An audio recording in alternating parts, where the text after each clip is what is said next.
ఉన్న బంగారాన్ని విడిపించి ఆ రోజు ఆన్లైన్ రేటుకే మేము కొంటాం. Sharma gold company. నమస్కారం, సుమన్ టీవీకి స్వాగతం. ఈ జూలై మాసంలో ద్వాదశ రాశుల వారికి ఏ రకంగా ఉండబోతుంది, గ్రహ స్థితిగతులు ఎలా ఉంది, ఎటువంటి ఫలితాలను ఇస్తున్నాయి, వాటికి ఎటువంటి పరిహారాలను పాటించుకోవాలి, ఈ అంశాన్ని తెలియజేసేందుకు మనతో పాటు ఉన్నారు ప్రముఖ జ్యోతిష్య శాస్త్ర పండితులు, జ్యోతిష్య రత్న, జ్యోతిష్య చక్ర వైభవ నిపుణ డాక్టర్ రాళ్లపల్లి రవికుమార్ గారు. గురుగారు నమస్కారం. నమస్కారం. గురుగారు, జూలై మాసం మీనరాశి వారికి ఎలా ఉండబోతుంది? ఏ గ్రహాలు వీళ్ళకి ప్రతికూలంగా ఉన్నాయి, ఏ గ్రహాలు అనుకూలంగా ఉన్నాయి? తప్పకుండా. మీన రాశి అనగానే మనకి పూర్వభాద్ర 4 పాదం, ఉత్తరభాద్ర 1, 2, 3, 4 పాదాలు, రేవతి 1, 2, 3, 4 పాదాలు. ఈ రాశికి అధిపతి వచ్చి గురువు అయ్యాడు.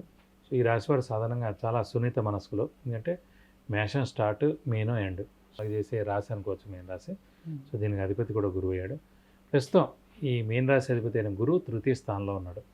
సో తృతీయ అంటే సహాయ సహకారాలు పొందడం, మెడ సంబంధించింది కూడా తృతీయ స్థానం. అలాగే బంగారం కూడా అన్నమాట. సో బంగారం ఖచ్చితంగా కొంటారు మీన రాశి వారు. అలాగే ఇతరుల సహాయ సహకారాలు ఖచ్చితంగా పొందేందుకు అవకాశం ఎక్కువగా ఉంది.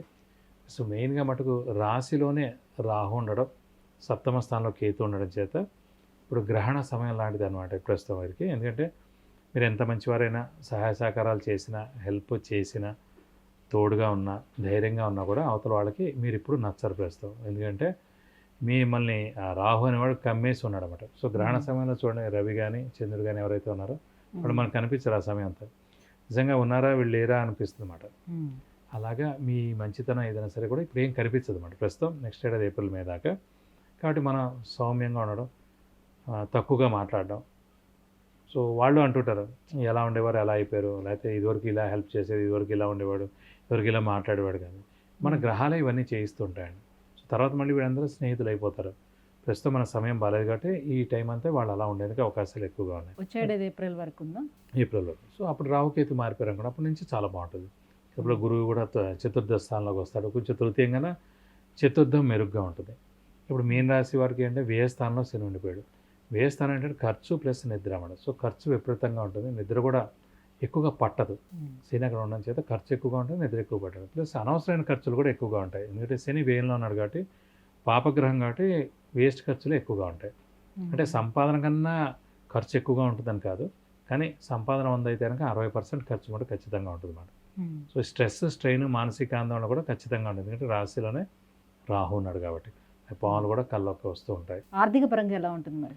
ఆర్థిక పరంగా చాలా ఇబ్బందులు ఎదుర్కోవాల్సి వస్తుంది. ఎందుకంటే ముఖ్యంగా యోగకారకుడు, అదృష్టకారకుడు, లక్ ఫేవర్ చేసే గ్రహమైన కుజుడు కూడా తృతీయ స్థానంలోకి వెళ్ళిపోయాడు. సో అతని బలం కూడా తక్కువగా ఉంది. ఏలినాటి శని ఇంపాక్ట్ ఎక్కువగా ఉంది, గురుబలం తక్కువగా ఉంది. రాహుకేతులు కూడా రాశిలో సప్తమ స్థానం ఉండడం చేత విపరీతమైన స్ట్రెస్, స్ట్రెయిన్ కూడా ఉండడం. ప్లస్ ఆర్థికంగా కూడా చాలా ఇబ్బందులు ఎదుర్కొనేందుకు అవకాశాలు ఎక్కువ ఉన్నాయి. మరి ఆరోగ్యపరంగా ఎటువంటి సమస్యలు ఎదుర్కొనే అవకాశం? ఆరోగ్యపరంగా ముఖ్యంగా ఆలోచనే అండి, ఎక్కువగా ఆలోచనతోటే అనారోగ్యం వస్తుంది. కాబట్టి ఈ ఆలోచన ఎక్కువగా ఉండడం చేత ఈ స్ట్రెస్, స్ట్రెయిన్ వల్లనే ఎక్కువగా అనారోగ్యాలు వచ్చేందుకు అవకాశాలు ఉన్నాయి.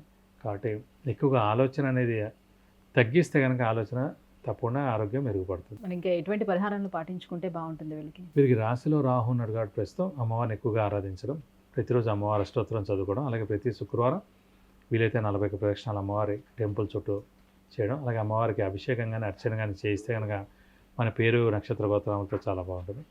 అలాగే ఏలినాటి శని ఉధృతి కూడా ఎక్కువగా ఉంది కాబట్టి శనికి వీలైతే 19,000 సార్లు జపం చేయించి 200 గ్రాములు నల్ల నువ్వులు దానం ఇస్తే కనుక దోషం మొత్తం తొలగిపోతుంది. విద్య, ఉద్యోగం, వ్యాపారం, వివాహం, వాహనం, సంతానం, ఆరోగ్యం, ఐశ్వర్యం వీటన్నిటి గురించి తెలుసుకోవాలంటే కింద స్క్రోల్ అవుతున్నటువంటి నెంబర్లకి వాట్సాప్ మెసేజ్ చేసి గురుగారు అపాయింట్మెంట్ పొందవచ్చు. గురుగారు, మీనరాశి వారికి జూలై మాసం అంతా ఎలా ఉండబోతుంది, వాళ్ళు ఎటువంటి పరిహారాలని పాటించుకుంటే వాళ్ళకి మరింత యోగదాయకంగా ఉండబోతుంది, ఈ విషయాన్ని తెలియజేసినందుకు ధన్యవాదాలు. నమస్కారం. సుమన్ టీవీలో మీ పర్సనల్ అండ్ బిజినెస్ ప్రమోషన్స్ కోసం కింది నెంబర్కి కాంటాక్ట్ చేయండి.